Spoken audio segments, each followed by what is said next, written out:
시청자 여러분, 오늘도 즐거운 하루 보내시기 바랍니다. 오늘의 사연 시작하겠습니다. 저는 올해 57, 결혼한 지 32년이 된 평범한 중년 여성입니다. 지난 세월을 돌아보면 참 많은 날들이 고되고 허무하고 외로웠습니다. 처음엔 남편의 무능함 때문에, 그리고 시간이 지나면서는 자식들에게서 느껴지는 거리감과 서운함 때문에 제 마음은 계속 깎여나갔습니다. 오늘은 그 얘기를 조금 꺼내볼까 합니다. 남편 흉보는 건 솔직히 가까운 친구들끼리 술잔 기울이며 할 수도 있어요. 우리 남편은 이렇다 저렇다 하고 웃음 섞인 투정처럼 말할 수 있죠. 그런데 자식 이야기는 그게 잘 안 되더라고요. 누군가에게 쉽게 꺼내기도 어렵고, 꺼내놓고 나면 괜히 내가 나쁜 엄마가 된 것 같아서 마음이 더 무거워집니다. 그런 마음 때문에라도 저는 오늘 이곳에 하소연처럼 이 글을 써봅니다. 누군가에게는 그래도 잘 사셨다는 말이 나올 수도 있겠지만, 제게는 결혼이라는 이름 아래 묶여버린 30년 넘는 시간이 때로는 감옥 같고 때로는 고행 같았습니다. 처음부터 저의 결혼은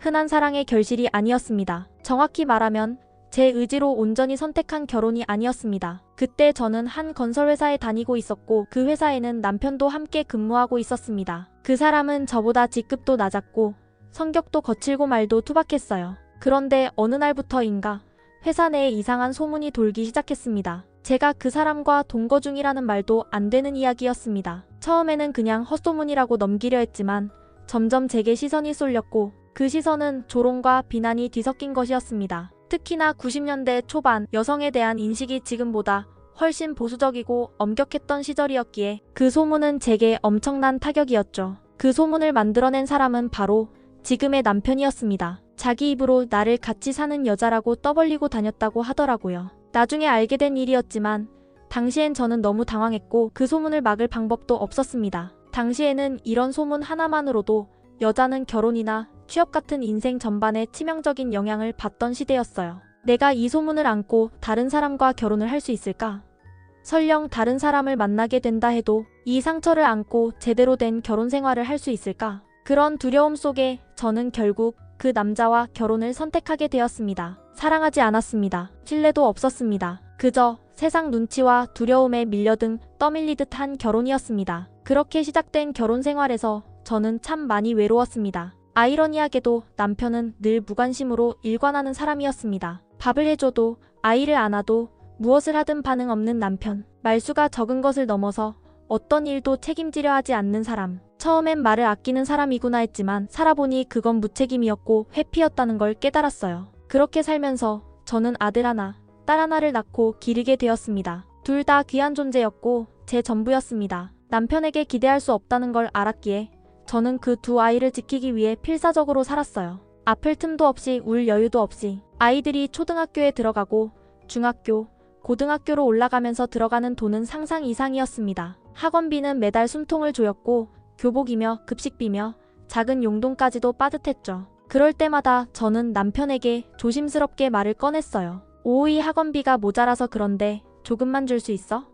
등록금 낼 날짜가 다 됐어. 통장에 잔액이 부족해. 하지만 돌아오는 대답은 늘 똑같았어요. 돈 없어. 그 한마디면 끝이었습니다. 더 이상 말 붙이지 말라는 말투, 대화를 막는 침묵. 심지어 딸아이 결혼 준비를 할 때조차도 남편은 끝까지 입을 닫고 아무 말도 하지 않았어요. 식장 계약도, 예단도, 예물도 저 혼자 다 감당해야 했습니다. 너무도 많이 싸웠습니다. 말로 싸운 게 아니라 침묵과 외면으로 버티는 남편 앞에서 저 혼자 울며 씩씩대는 싸움. 진짜 서러운 건 이 남자가 어떤 결정을 해준 적도, 나를 위해 적극적으로 나선 적도 없다는 거예요. 그저 조용히 빠지고 책임은 나에게 미루고 가만히 있는 것이 전부였습니다. 이렇게 긴 세월을 살아오며 이제는 자식에게조차 마음 둘 곳이 없어졌다는 생각이 듭니다. 자식이 미운 건 아니에요. 그렇다고 억울하지 않은 것도 아닙니다. 내가 그토록 고생하며 키워낸 자식들이지만 그 아이들 역시 시간이 지나면서 점점 나와 거리를 두고 나를 이해하려 하지 않는다는 걸 느껴요.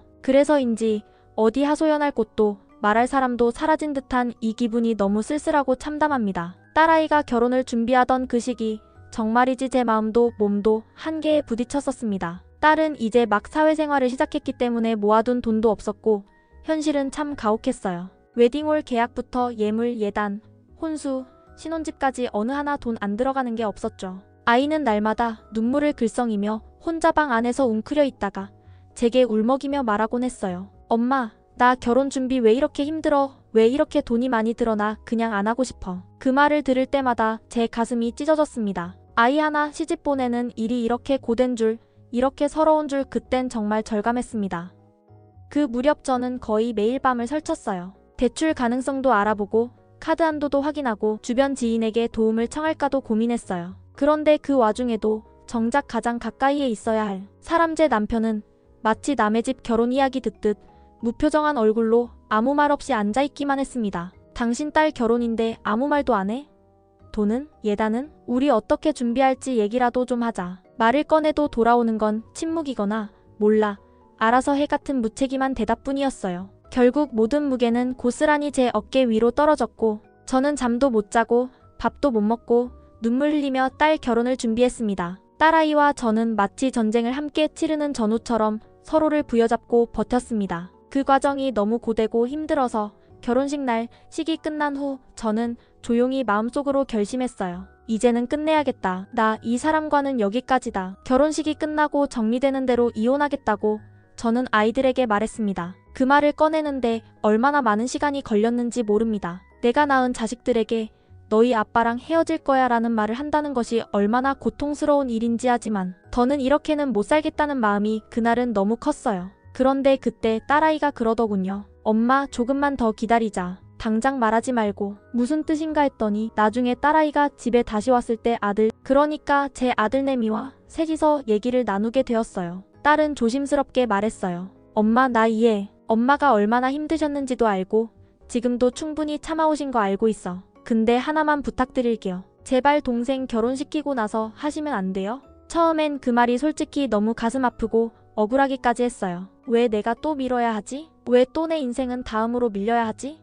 그런데 딸이 덧붙인 말에 저는 할 말을 잃었어요. 요즘은 결혼 상대 부모님들 이혼 가정이면 엄청 민감해해요. 엄마, 아빠 이혼했다고 하면 그거 하나로 그냥 결혼이 무산되는 경우도 있어요. 나 친구 중에도 그런 애 봤어요. 그 부모들이 막 반대해서 결국 헤어졌어. 동생 결혼 잘 시키고 나서 그때 하셔도 늦지 않아요. 그 말을 듣는데 참말로 다 못할 심정이었습니다. 자식이 이해해줘서 고맙고 또 한편으론 내가 또 이 아이들을 위해 인생을 더 밀어야 하나 싶고 마음이 너무 복잡했어요. 그렇게 수십 년을 참아왔는데 이제 조금만 더 참으면 된다는 건지 아니면 평생을 참으라는 건지. 그날 밤 아이들이 집에 돌아가고 나서 저는 혼자 거실에 앉아 한참을 울었습니다. 소리 내지 않고 그저 조용히 눈물만 주르륵 흘렀어요. 남편은 여전히 마찬가지입니다. 일이 없으면 집에서 아무 생각 없이 빈둥거리고 일이 생겨 잠깐 돈이 생기면 그제야 빚쟁이처럼 닥달을 해야 마지못해 돈을 내놓는 사람입니다. 그 돈을 받자마자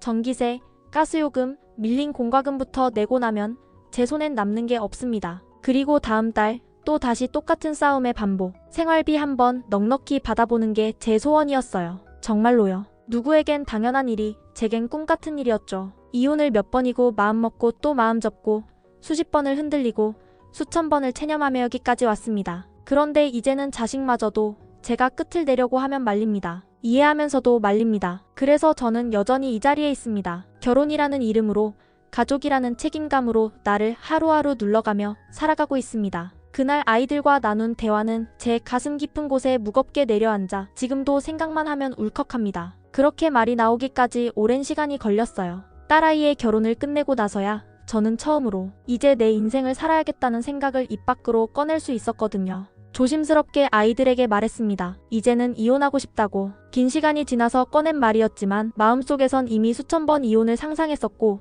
그 말을 꺼낸다는 건 내 감정을 더는 묻어두지 않겠다는 다짐이기도 했어요. 그런데 딸아이는 망설임도 없이 이렇게 말하더군요. 엄마, 난 엄마 인생이 불쌍해서 이혼을 말릴 생각은 없어. 그런데 그냥 조금만 더 참아. 동생 결혼시키고 나서 해도 늦지 않잖아. 그 말이 어찌나 차갑게 들리던지요. 불쌍한 엄마라는 말 속에 담긴 동정조차도 이 순간에는 위로가 아니라 벽처럼 느껴졌습니다. 정말로 내 인생을 이해하고 있는 걸까? 아니면 단지 결혼이라는 현실 앞에서 자기 인생에 불편이 생기지 않기를 바라는 걸까? 그 말대로라면 지금부터 다시 몇 년을 더 살아야 하고 그땐 제 나이가 70이 가까워져 있을 텐데요. 이혼이야 한다면 할 수 있어요. 저는 지금도 일하며 제 생활을 꾸려가고 있으니 누구 덕에 사는 것도 아니고 자식에게 손 벌리고 싶지도 않습니다. 하지만 속이 너무 쓰렸어요. 딸아이의 그 말 한마디에 저는 한순간 나라는 사람은 언제까지 희생만 하며 살아야 하나는 깊은 허무함이 밀려왔습니다. 그때 조용히 듣고 있던 아들내미가 참지 못하고 입을 열었습니다. 누나, 솔직히 너무한 거 아니야? 딸들은 보통 중고등학생 때부터 엄마가 이런 상황이면 먼저 나서서 이혼하시라고 말하는데 지금 누나는 엄마 인생보다 내 결혼, 동생 결혼이 더 중요하다는 거잖아. 딸아이는 곧바로 반박했습니다. 그게 아니고 난 그냥 현실을 얘기하는 거야. 부모 이혼하면 상대 집에서 반대하니까 어쩔 수 없다는 얘기지. 요즘 세상에서 아직도 그런 걸로 결혼 반대당하는 경우 많아. 그리고 나 지금 신혼이잖아. 시댁에는 뭐라고 말해? 그리고 나중에 내 애가 태어나면 걔한테는 뭐라고 설명해? 그 말을 듣는 순간 저는 벙찐 채 아무 말도 할 수 없었습니다. 그 상황에서 유일하게 제 편이 되어준 건 다름 아닌 아들내미였어요. 갑자기 목소리를 높이며 누나를 향해 말하더군요. 누나 진짜 못됐다. 우리가 어떻게 자랐는지, 엄마가 어떤 상황에서 우리 키웠는지 뻔히 알잖아. 이제 와서도 엄마더러 또 참고 또 밀어달라고 하는 게 말이 돼? 엄마는 지금까지 그만큼 했으면 됐어. 앞으로는 엄마 하고 싶은 대로 하시게 해드리는 게 자식된 도리 아니야? 그 말에 딸아이의 입이 다물어졌어요. 아들내미는 멈추지 않고 계속해서 말했습니다. 엄마가 지금까지 어떻게 버티고 살았는데 누나가 진짜 이기적인 사람이 아니라면 돈 벌기 시작했을 때 제일 먼저 생각했어야지. 엄마를 이 사람한테서 빼내드릴 방법 없을까? 그런 고민을 했어야지. 진짜 가족이, 진짜 딸이 그런 생각도 안 했다는 게 나는 이해가 안 가. 그 순간 거실은 숨소리조차 들릴 만큼 조용해졌고 저는 정말 말할 수 없는 감정에 휩싸였어요. 고맙고 미안하고 슬프고 또 다시 쓸쓸하고 그런 모든 감정들이 뒤섞여 한꺼번에 몰려왔습니다. 그리고 저는 그 자리에서 조용히 속으로 또 하나의 결심을 했습니다. 이제 더는 미루지 말아야겠다고요. 내가 내 인생의 주인이라는 걸 누가 나 대신 결정하게 두지 말아야겠다고. 자식이든 남편이든 더는 그 누구를 핑계 삼아 내 시간을 미뤄두지 말아야겠다고 말이에요. 딸아이는 제 마음을 단 한 번이라도 헤아리려 했던 걸까요? 그날 밤 거실에서 언성이 오가고 침묵이 쌓이고 애써 참고 눌러왔던 감정들이 터져나오는 와중에 딸아이는 다시 한번 믿기 힘든 말을 했습니다. 엄마가 지금까지 그렇게 살아왔는데 이제 와서 조금 더 참는 게 뭐가 그렇게 어렵냐고요. 그 말이 제 귀를 때리는 순간 숨이 턱 막혔습니다. 저와 아들내미를 번갈아가며 쏘아보는 딸의 시선은 마치 저를 이기적인 사람이라도 되는 것처럼 몰아붙였어요. 조금만 더 참아라는 그 말 한마디가 저에게는 지난 30년 넘게 해온 고통과 희생을 하찮은 일로 만드는 것 같아 가슴이 미어졌습니다. 물론 딸아이 말이 전부 틀렸다고는 할 수 없어요. 요즘 결혼 시장이 예민하다는 것도 이혼 가정에 대한 인식이 아직도 차별적이라는 것도 어느 정도는 이해합니다. 하지만 그 말을 입 밖에 내며 내 앞에서 나를 쳐다보며 아무렇지도 않게 던질 수 있다는 것 자체가 저는 믿기지 않았어요. 내가 얼마나 외롭고 고단한 삶을 살아왔는데 그걸 다 보고 자란 딸 아닌가요? 유치원비 밀릴까봐 걱정하던 날들, 급식비 맞추느라 신용카드 돌려막던 날들, 아빠한테 돈 좀 달라고 했다가 무시당하고 뒤돌아서 몰래 울던 모습들 그걸 옆에서 다 보고 자랐던 아이가 그렇게 살아왔으니 조금 더 참으라고 한다는 게 정말 믿을 수 없었습니다. 그때 아들내미가 더는 참지 못하고 분노에 찬 목소리로 말했어요. 그럼 누나가 아빠랑 살아. 난 엄마가 이혼하시겠다고 하시면 내가 엄마 모시고 살 거야. 순간 그 말이 얼마나 고맙고 든든하게 들렸는지 몰라요. 저는 무너질 듯한 마음을 겨우 붙잡고 있었고 그런 제 옆에서 저렇게 말해주는 아들이 있다는 게 숨 쉴 수 있게 해주는 말 같았습니다. 그리고 이어지는 아들의 말. 엄마도 여자야. 한시라도 빨리 이혼해서 다른 남자도 만나보고 사랑도 받고 그렇게 살아보셔야 돼. 지금까지 엄마는 우리를 위해서만 살았잖아. 이제 엄마 인생 좀 살아봐. 그 말을 듣고 있는데 딸아이가 벌떡 일어나 제게 도끼눈을 뜨고 말했습니다. 그렇게만 해봐. 그렇게 하면 나는 엄마랑 평생 안 보고 살 거야.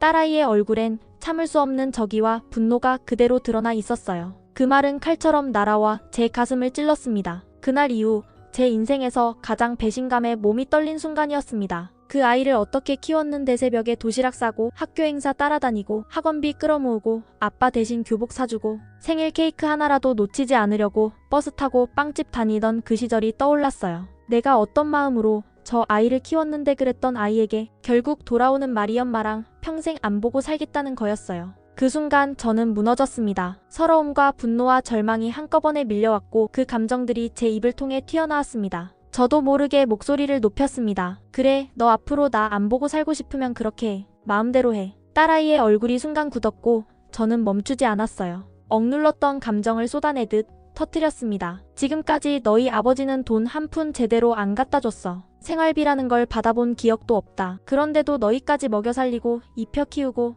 살림 다 하고 밖에 나가 일까지 했어. 나는 나를 위해 살아본 적이 없어. 오로지 너희 위해서만 살아왔어. 딸아이는 말없이 서 있었고 저는 울먹이며 계속 말했습니다. 그런데 딸이라는 네가 이렇게 나를 배신할 줄은 몰랐다. 지금까지 희생했으면 앞으로도 계속 희생하라고 그걸 당연하다고 말할 줄은 정말 몰랐어. 그리고 마지막 말. 제가 진심으로 던졌던 아마도 지금까지 제 입에서 가장 쓰라렸던 말이었을 겁니다. 좋아. 너희 아빠와 나는 당장 이혼할 거야. 그리고 너?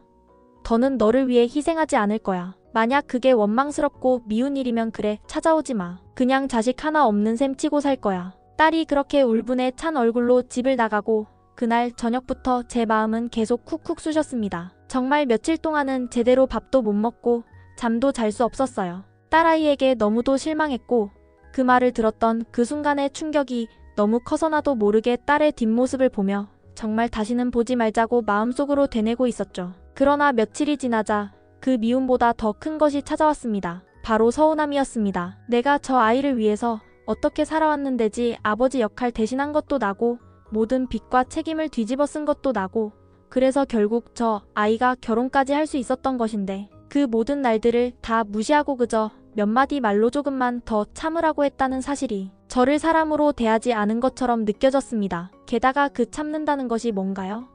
지금 제가 환갑을 앞두고 이혼 후 새 남자를 만나 살림을 차려보겠다는 것도 아니고 그저 조금이라도 조용하게 자유롭게 덜 억울하게 살아보겠다는 것뿐인데 말이죠. 내 인생은 지금까지 없었으니 남은 시간만큼은 나답게 살아보자. 이게 그렇게 큰 욕심인가요? 물론 저도 압니다. 딸아이 말이 완전히 틀렸다고만 할 수는 없다는 걸요. 요즘 결혼이 얼마나 힘든지도 이혼한 부모를 둔 자식이 겪는 사회적 시선이 아직도 차가운 것도요. 그 말이 어느 정도 사실이라는 것 부정할 수는 없죠. 하지만 그런 걱정을 하려면 지금까지 그토록 희생해온 엄마에 대한 배려와 공감이 먼저였어야 하지 않을까요? 딸아이의 말 속엔 엄마가 불쌍하다는 동정은 없었어요. 엄마도 사람이고 여자다 라는 존중도 없었습니다. 그저 자기 체면과 현실적인 이익 그리고 사회적 시선. 제가 그런 딸을 키운 것인가 싶어 마음이 너무 아팠고 혼자 거울을 보며 자책도 해봤습니다. 그나마 다행인 건 아들내미는 매번 저를 볼 때마다 말해줍니다. 엄마 당장이라도 이혼하세요.